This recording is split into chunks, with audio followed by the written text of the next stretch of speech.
네, 이번 차시에서는 눈물 젖은 두만강에 나타난 전통의 보존과 혁신을 통한 조선족 공동체의 유지 문제에 대해서 좀 더 깊이 살펴보도록 하겠습니다.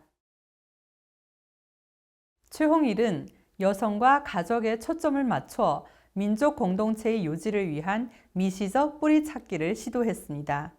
소설에 나타난 대표적인 여성 형상은 사모어입니다.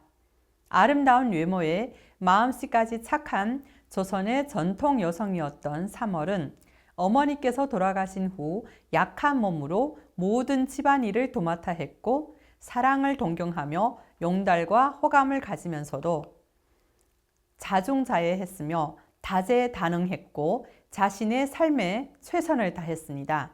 작가는 사멀에게 그가 갈구하고 있는 모든 아름다운 상상을 부여해 거의 완벽한 여성상을 만들어냈다고 할 수가 있습니다. 그러나 순수하고 완벽할수록 파괴는 더 충격적이어서 이토록 완전 무결의 여성이었던 사멀은 화적대에게 끌려가 몸을 더럽히게 됩니다. 또한 화적대의 행패로 아버지 최훈장의 비명 행사를 맞이하기도 되었습니다. 몸을 더럽히게 되고 또 아버지까지 돌아가시게 되자 그 충격으로 몇 차례 자살을 시도했지만 다행히 사멀은 장석준에 의해서 구조되었습니다. 또다시 자살할 작정인 사멀을 설득하기 위해 장석준은 사멀의 낡은 정절관념을 다음의 이야기에 빗대어 비판했습니다. 그 목숨이 너무나도 하찮고 가벼운 것이 아니겠어. 롱게나 겨울향처럼 을을 위해서 목숨을 바쳤다고 한다면 만인이 우러러보며 감복을 할 일이나 수치심에 못 이겨 그런다면 가석한 일이 아닐까? 그 정절이란 것도 달리 생각해보면 부질없는 거요. 그 정절을 집어던지지요. 여사서에서 받아들인 그 정절관을 집어던질 때가 되었단 말이요. 사멀은 자신의 정절관념에 대한 장석준의 비판에 대해 의문이 생겼고 장석준은 동학교주인 해월 선생과 교조인 수인 선생의 여자는 나라의 귀한 자원이요 여자는 남자와 같은 대우를 받아야 한다는 주장을 인용하여 양반 사회가 여자에게만 정절관을 강요하는 것은 공정하지 못했고 또한 유목인의 어우야담에서 과부와 스님이 뒤섞여 지내다가 정절부인 정문을 하사하는 풍자 이야기로 소위 그 양반 사회가 만들어낸 고루하고 진부한 여성의 정절관이 얼마나 가식적인 것인지를 비판했습니다.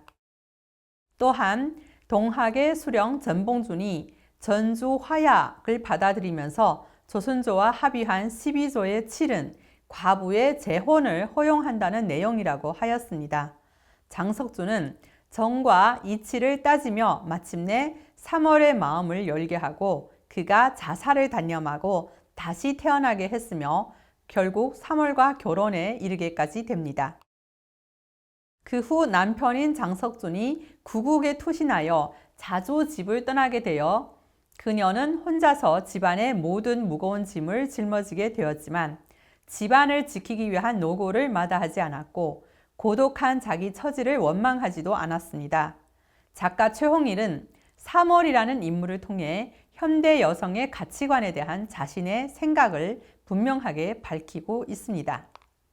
한편으로는 진부한 정절관을 비판하여 여성 해방을 인정했지만 고상하고 착하며 강인하고 어진 사멀의 전통적인 여성상을 부각시켜 작가 자신이 희망하는 여성에 대한 가치관을 적극적으로 반영하고 있습니다. 이를 통해 민족 공동체는 작은 가족 공동체의 결합으로 이루어지게 되므로 작은 가족 공동체가 반석처럼 튼튼해야 그 집합으로서의 민족 공동체의 안정적인 발전을 유지할 수 있다는 작가의 주장을 미루어 짐작할 수 있습니다. 따라서 구국에 투신한 남편의 대역과 그로 인해 가정을 돌보지 못해 가족들에게 미안해야 할 남편의 걱정을 덜어주기 위해 묵묵히 뒤에서 아낌없이 지원하고 가족의 정신적 지주가 된 사멀이 지닌 애국심, 인내심과 봉사정신 등 고결한 전통 여성의 인품은 1990년대 조선족 여성의 가치관의 급격한 몰락, 조선족 청년들의 혼인 위기로 촉발된 민족 공동체의 해체 위기에 대한 최홍일 나름의 해법이었다고 할 수가 있겠습니다. 소설의 마지막에는 유학에서 돌아온 장석준이 단발머리에 양복 차림으로 외부의 새로운 문물의 세례를 듬뿍 받은 것을 본 마을 사람들이 장석준이 나눠준 양담배를 피우며 바깥 정세를 묻는 모습을 그리고 있는데, 최홍일은 이를 통해 지극히 복잡한 심리를 드러내고 있습니다.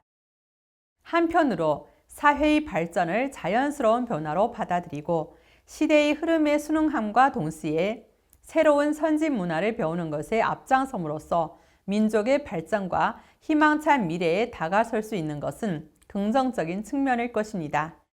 하지만 이와 함께 뿌리 깊은 민족의 전통 문화가 사라지거나 혹은 잊혀지게 되는 위기가 발생할 수도 있을 것입니다.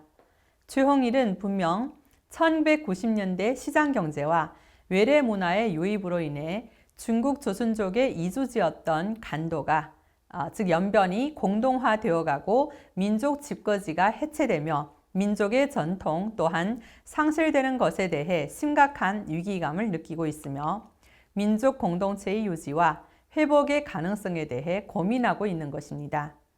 장석중의 괴화된 모습을 통해 작가는 전통적인 조선족 농촌 공동체의 변화는 역사 발전에 따른 불가피한 것으로 막을 수 없는 시대적 추세이며 이제 우리가 변화를 통해 유지하고 건설해야 할 조선족 공동체는 오늘날 시장경제의 충격에 적응할 수 있는 현대적인 성격을 띤 민족 공동체임을 주장하고 있는 것입니다. 민족문화 공동체가 해체되는 현실적 위기에 직면한 최홍일은 문학을 통한 민족의 전통에서 민족문화 공동체를 유지하는 뿌리를 찾고자 했습니다. 그는 조선민족의 요두절, 단오절 등 전통명절과 팔롱이의 혼례, 박칠성이나 갑술영감의 상례 등 전통 풍속, 조선인 이주민 여자들의 물동리를 이는 물 깃기 방식, 집짓기 등 조선민족의 전통 생활 방식, 그리고 이순신 등 민족 영웅, 광개토 대왕 등 역사 이야기에 대해 대폭적으로 기록하고 있습니다. 소설의 영들의 마을 사람들은 처음에는 근근히 먹고 사는 나날을 보내지만 결혼식과 같은 인생사에는 가능한 한 민족적 전통에 따라 준비하고자 노력하는 모습이 많이 보입니다. 팔령이가 결혼할 때 그래도 신랑 행렬은 제법이라 나무 기러기를 든 안부가 앞장서고 신랑 뒤에 호행이 따랐다.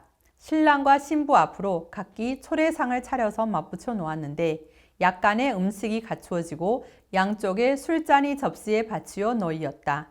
병풍은 없었지만 청송을 꽂고 신랑 쪽에는 녹죽이 없어서 대신 청류를 꽂았다. 청송과 청류 위엔 청실 홍실이 늘어졌다. 라고 묘사를 하고 있습니다. 조선 이주민들은 바로 이런 식으로 민족적 전통을 지키기 위해서 안간 힘을 썼던 것입니다. 그 후 마을 사람들은 부지런히 일함으로써 점차 먹고 사는 문제를 해결하기 위해 노력했으며 그 결과 보리밥과 옥수수밥을 먹게 되었고 여유가 있는 이들은 모여서 그네뛰기, 널뛰기, 씨름시합 등 다양한 민족 전통놀이를 하며 단오를 보냈습니다. 이를 통해 작가 최홍일은 조선인 이민 1세대의 민족 전통에 대한 애착과 열정을 표현했습니다. 그는 민족 문화를 보존하기 위한 사명감으로 현대 사회에서 점점 희미해지고 잃어버리고 또한 잊혀지고 있는 민속 전통 문화에 대한 문자적 보존을 시도하여 조선족의 민족 자긍심을 불러일으킴으로써 보다 안정적인 민족 문화 공동체를 유지하고 구축하려고 시도했습니다. 나아가 민족의 전통적 문화의 응집력을 통해 조선족의 소속감과 민족 정체성을 강화함으로써 현대적 민족 공동체의 건설에서 전통 문화의 응집력을 강조하였습니다. 이처럼 눈물 젖은 두만강은 박칠성 부자 3대 간의 세대적 갈등 묘사와 부자의 꿈을 실현하는 용달의 전후의 변화를 통해 민족 전통의 보존과 혁신에 대한 거시적 사유, 즉 민족적 삶의 태도에 대한 작가의 사색을 보여주었습니다. 또한 3월이라는 여성 형상을 통해 미시적 사유, 작가가 지향하는 현대적 여성 가치관도 드러내고 있습니다. 장석준의 현대적 복장에 대한 용들의 마을 천민들의 수용을 통해 역사적 흐름에 따라 민족 공동체의 현대적 변혁은 불가피하다는 개혁의 사상과 함께 어렵고 팍팍한 이민지의 가난 속에서도 조선민족의 전통적인 혼례, 상례 등에 대해 최대한 그대로 살려가려는 노력을 통해 민족 전통의 적극적인 보존에 대한 열망을 표현하고 있습니다. 최홍일은 뿌리찾기 문학으로서의 눈물 젖은 두만강을 통해 민족의 우수한 전통에 대해 찬양했으며 민족의 전통 문화와 사고방식 중 현대사회의 요구를 따라가지 못하는 부분에 대해 명확하게 비판하고 반성함으로써 긍정적인 민족문화 정체성을 구축하여 개인과 민족의 정서적 요구를 만족시키고 민족 공동체의 해체 위기에 적극 대응하고자 했습니다. 네, 이것은 바로 1990년대 조선족 민족 정체성의 위기를 타개하기 위한 최홍일의 문학적 사유, 즉 민족문화에서 힘과 정신적 뒷받침을 찾고 민족 정체성의 위기에 적극 대처하는 그만의 방법이었다고 할 수가 있겠습니다. 네, 이번 차시에서는 눈물 젖은 두만강에 나타난 전통의 보존과 혁신을 통한 조선족 공동체의 요지를 살펴보았습니다. 네, 이상으로 뿌리찾기 문학과 중국 조선족의 정체성 찾기에 대한 강의를 모두 마치도록 하겠습니다. 감사합니다.